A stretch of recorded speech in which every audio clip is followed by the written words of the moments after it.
you go. Hey everybody at the Ebenezy Show, we have a fantastic guest today. When we started this 2 weeks ago, never would we imagine that we had a world famous author on our TV show here at Ebenezer, but we do. Miss Patricia Polacco, thank you so much for being here. How are you? We are very excited to have you here today. It's a pleasure to be here. We are so excited. I told you on the last Ebenezy show that I have been collecting Patricia Polacco's books since 1994, when my mom introduced me from her classroom, and the book that introduced me to Patricia Polacco is right here, and it's signed to my mother, and it's called Thunder Cake, and we got this book because it reminded me of my grandmother when my grandmother passed away. And Ms. Polacco writes a lot about her family, so maybe she can tell us about her inspirations and how she got started writing, because I know her family background really has influenced her. Well, my background is, pardon me, in the morning I've always got a frog in my throat, so I'm going to clear my throat a lot. My parents were divorced when I was very young, and they moved back in with their own parents. And they shared custody, so I would do the summers with my father and the school year with my mother. But in both households, I had grandparents. And what was so wonderful about that, they were the storytellers. And they're the ones that present the whole magical world to you while your parents are working. So they probably were my greatest inspiration, because every night they would sit and tell us stories.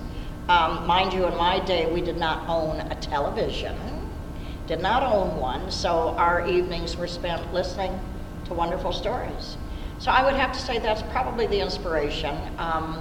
Didn't start writing till I was 41. I'll be telling the children all of this.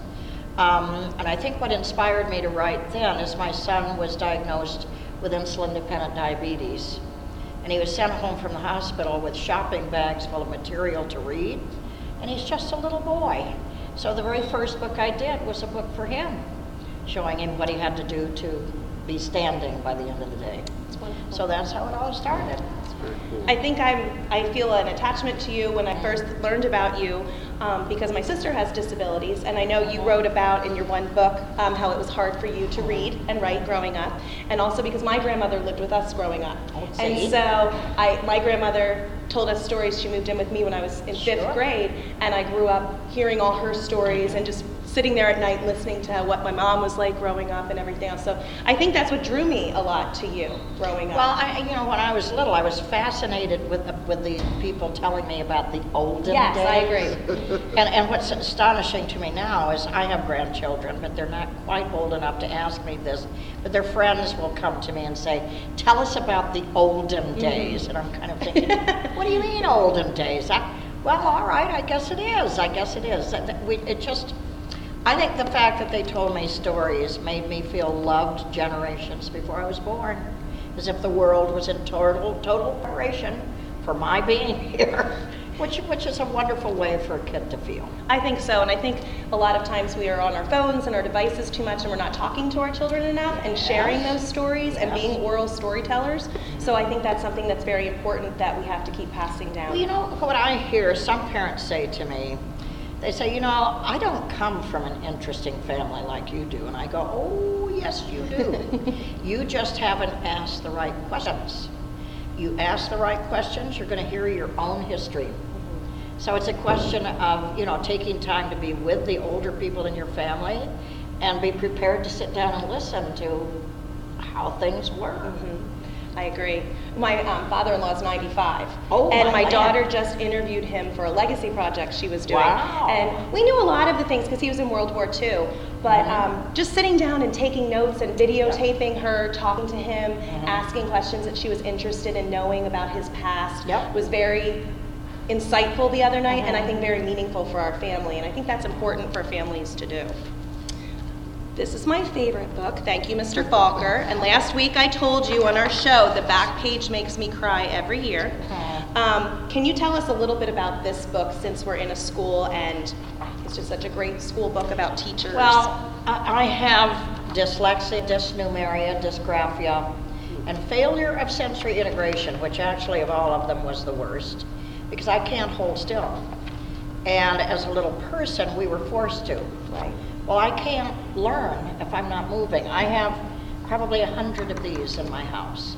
Because when I'm trying to hear what you have to say, I have to start moving. I have to start rocking, or it doesn't go in. Even if I don't have a chair and you're telling me something, I'm going to be rocking and fidgeting with my hands while you tell me. So the inspiration, of course, was George Felker, the teacher in this, is the one who discovered the disabilities that I had. And I didn't even like the word disability. It's not a disability, it's a difference. Well, because, in a way I use that now. That is exactly the place that I go to write what I write. I mean, I believe, and I'm going to be saying this to the kids over and over today, all of the children in this school, all of the individuals in this school are literally gifted. The trick is we don't open our gifts at the same time.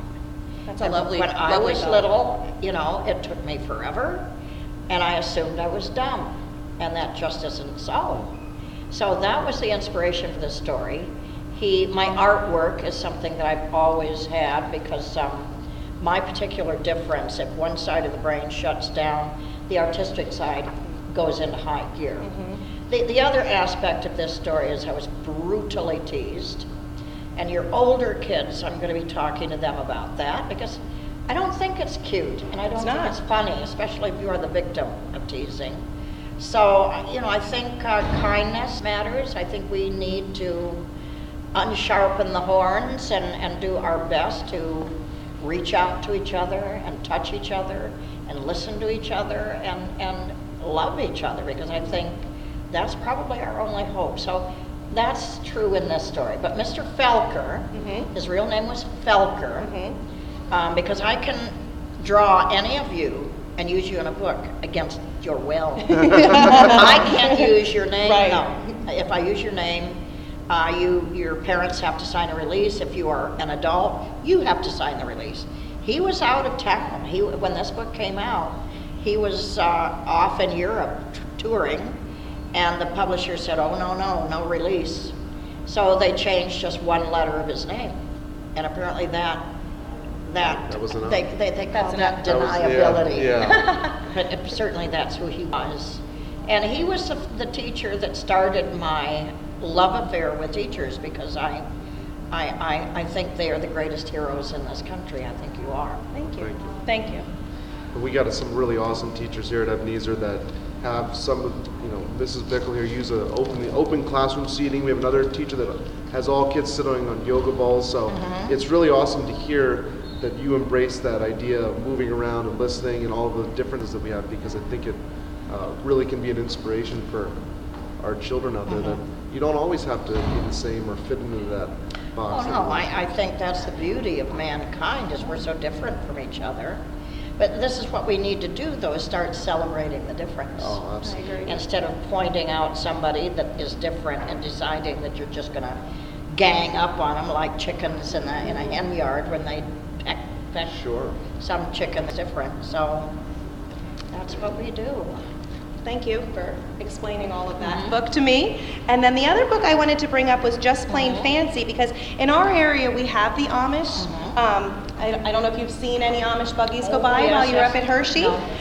What was your inspiration for writing this book? Well, actually, I had already written a story very much like this, but it was about the Mennonites in Russia. Okay. And the publisher came to me and said, could you tailor-make it to the Amish in this country? And at that time, it was before I had moved to Michigan, because I'm surrounded with them right now. Sure. So I chose the Lancaster Amish. And some of the customs of this one ordning is what I wrote about. But that's why I wrote it. Did you go visit these people at all, or you just? I did research. Yeah. Okay. Yeah. So do you research many of your books, or do most of your books come from? Well, some of them call for research. Okay. Some of them you have to. And some of them I just pull out of the air. And the other one, Meteor, I know you're going to be bringing something along very special to our assembly today. I heard already that the Palmyra kids are talking about it, because I've talked to some of the Palmyra parents, and they said, did she really bring a meteor? So I'm going to let her explain, just so you parents out there know what really happened today at school. Well, I bring a piece of it. This is a meteorite that landed in my parents' yard, actually before I was born. But the story I constructed is kind of factual.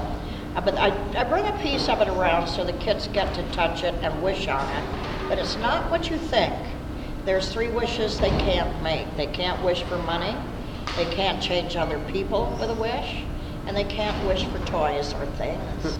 So it isn't about what is coming to them. It is what are they going to do for the world. The very little ones, I give just 1 rule, but I'm talking about kind of the older kids. They get the 3 rules. And it's interesting what they come up with. They get it pretty quickly. Your message just meshes so well with what we're trying to teach in 5th grade, as Mike is my teammate and the other team players we have upstairs.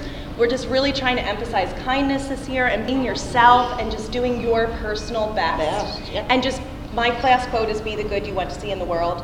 So everything you do is just, everything you say and do is just something that you're putting out there for kids to think about and analyze today. So we so appreciate you being here. I am just starstruck as a librarian's daughter and a teacher's daughter. I am starstruck. So we thank you for coming and sharing this interview with us this morning. Yeah, thank you so much. Have a Certainly wonderful a pleasure. day. And I you're will. So We great. hope you have a great day here at Ebenezer. I will. Thank Thank you. you. Looking forward to seeing all of you.